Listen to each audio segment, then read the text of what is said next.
Ah, Bigyan natin ng reaction yung video bitaw, yung yung mga e-bikes. Kahit dito sa Cebu City, daming e-bike eh. Walang sinasanto na traffic light yan, ma-stop or mag-signal yan. Sila talaga yung gustong mauna. Kaya may may batas na yung e-bike. Parang mas mahal yung multa eh pag unregistered. Tapos yung mga e-bike drivers, wala naman talaga yung driver's license, kaya issue doon pag temporary operator's permit or branded without driver's license. And if yung e-bike hindi rehistrado, mas malaki yung multa. Kung hindi ako nagkamali, parang sa motor din, mga more than 10k siguro yung penalty pag nahuli. If yung e-bike doon tumatakbo doon na namamasada sa mga public highways, yung sa mga highway ba, hindi yung internal portion, mas malaki yung penalty. At saka dyan sila hulihin, not just the LTO together with us, hulihin na yung mga e-bike na ganyan, lalo na yung doon talaga nagtatakbo sa yung sa mga malalaking daan. Dito sa Cebu, yung sa Inbacalso, daming mga e-bike dyan pag gabi. Doon sa ilalim ng flyover ng Mambaling, huhulihin na yan. At saka yun na yun, pag na-issuehan, wala lahat, yun na 10k plus ang penalty. At saka impound yung e-bike after that. Dito sa Cebu City, pag nahuli ka sa police or sa CCTO dito, sa mga traffic officers sa LGU, pag unregistered ka, 1 month, pagtapos pag naka-register ka, 1 week bago mo ma-claim yung e-bike mo, kasi papunta yun sa impounding area.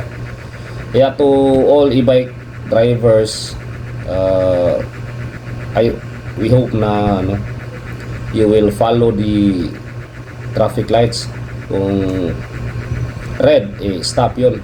Pag green, doon kayo mag-go. Pag andyan kayo, ayaw nyo kayo yung king of the roads.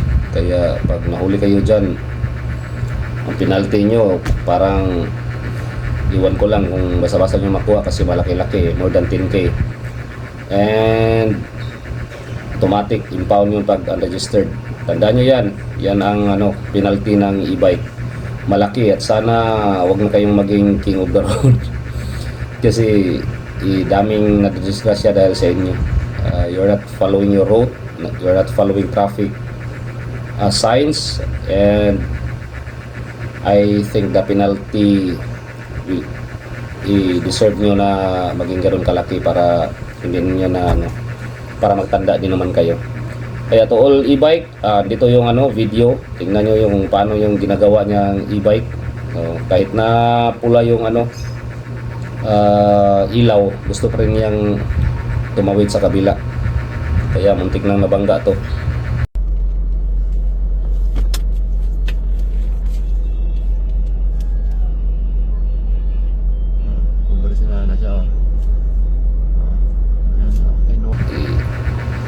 Most of these drivers talaga ng e-bike, hindi naman talaga nagsiseminar yan.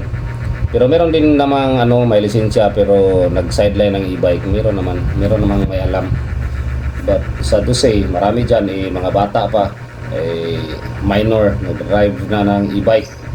Kaya ganon yung karakter sa daan.